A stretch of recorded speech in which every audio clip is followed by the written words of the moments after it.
Idul Adha atau disebut Hari Raya Haji setiap tahunnya dirayakan umat muslim di seluruh dunia tepatnya pada tanggal 10 Zulhijjah. Disebut Hari Raya Haji atau Lebaran Haji karena pada hari itu kaum muslimin yang sedang menunaikan haji di Tanah Suci melakukan wukuf di Padang Arafah. Mereka semua mengenakan pakaian serba putih yang disebut pakaian ihram. Perayaan Idul Adha juga sering disebut dengan Hari Raya Kurban. Seperti halnya peristiwa penting yang lainnya, sejarah Idul Adha dalam agama Islam tentu ada. Sejarah Idul Adha berkaitan dengan peristiwa kurban, yaitu ketika Nabi Ibrahim alaihissalam bersedia mengorbankan putranya sendiri Ismail untuk disembelih sebagai bentuk ketaatan beliau pada Allah Ta'ala.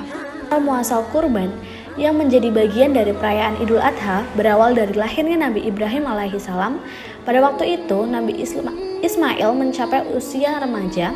Nabi Ibrahim alaihissalam mendapatkan mimpi di suatu malam.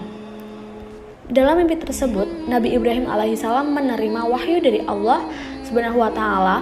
Wahyu itu berupa perintah kepada Nabi Ibrahim alaihissalam untuk menyembelih Ismail anaknya sendiri. Dahulu, salah satu cara Allah menurunkan wahyu kepada Nabi yaitu lewat mimpi. Perintah apapun yang diterima dalam mimpi itu harus dilaksanakan. Begitu pula yang dilakukan Nabi Ibrahim alaihissalam. Semula memang Nabi Ibrahim alaihissalam sempat gundah gulana lantaran ia harus menyembelih putranya sendiri, tapi berlandaskan rasa cinta dan taat kepada Allah, ia pun kemudian berlapang dada untuk mengorbankan anaknya. Dengan berat hati, Nabi Ibrahim mendatangi Ismail untuk menyampaikan perintah Allah bahwa ia harus menyembelih putranya. Begitu selesai menyampaikan maksud tersebut, Nabi Ibrahim sungguh tidak menyangka bahwa Ismail justru mengamini perintah Allah dalam mimpi ayahnya itu. Tanpa merasa takut bahkan marah kepada ayahnya, Ismail lantas mengiyakan dan menerima perintah Allah tersebut dengan begitu ikhlas.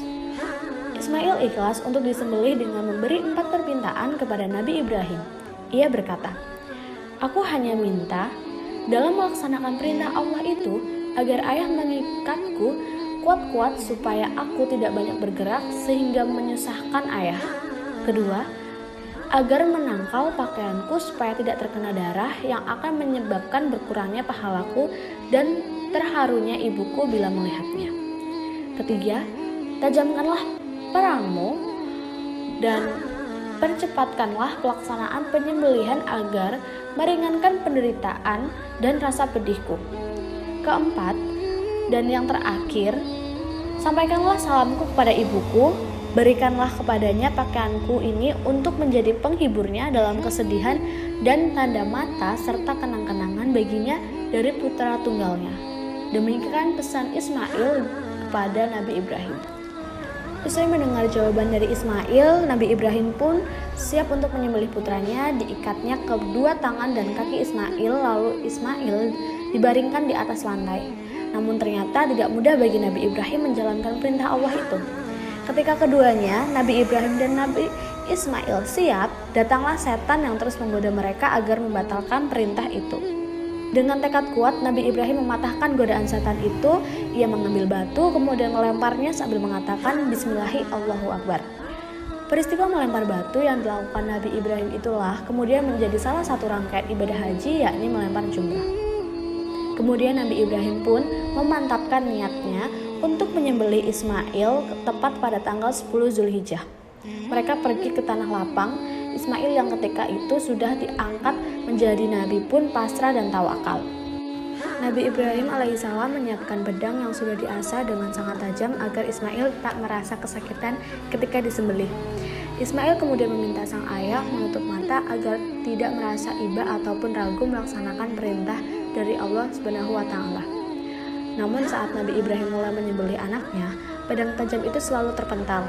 Ismail kemudian berkata bahwa dirinya ingin tali pengikat yang ada di tangan dan kakinya dilepas.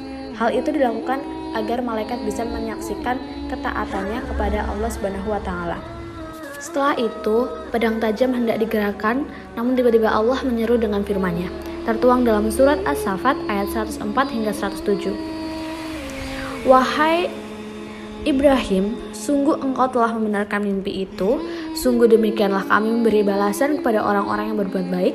Sesungguhnya ini benar-benar suatu ujian yang nyata. Dan kami tebus anak itu dengan seekor sembelihan yang besar." Ya, Allah Subhanahu wa Ta'ala mengganti Nabi Ismail dengan seekor hewan ternak, yaitu domba. Ini sebagai imbalan dari Allah atas ketaatan Nabi Ibrahim dan Ismail. Menurut suatu riwayat, disebutkan bahwa malaikat Jibrillah yang membawa domba serta menukarnya dengan Nabi Ismail. Pada saat itu dituliskan bahwa semesta beserta isinya mengucapkan takbir demi mengagungkan kebesaran Allah Subhanahu wa Ta'ala atas kesabaran yang dimiliki Nabi Ismail dan Nabi Ibrahim dalam menjalankan perintah Allah yang berat tersebut. Kisah pengorbanan Nabi Ibrahim dan Ismail itulah kemudian menjadi awal mula penyembelihan hewan kurban setiap hari raya Idul Adha atau hari raya kurban 10 Zulhijjah. Di Indonesia sendiri, jenis hewan kurban yang bisa disembelih pada saat Idul Adha adalah hewan ternak berkaki 4 seperti sapi, kambing, dan kerbau. Sementara di wilayah Timur Tengah, hewan ternak untuk kurban berupa unta, domba, dan biri-biri. Demikianlah kisah Nabi Ibrahim dan Ismail yang dapat saya sampaikan pada kesempatan kali ini.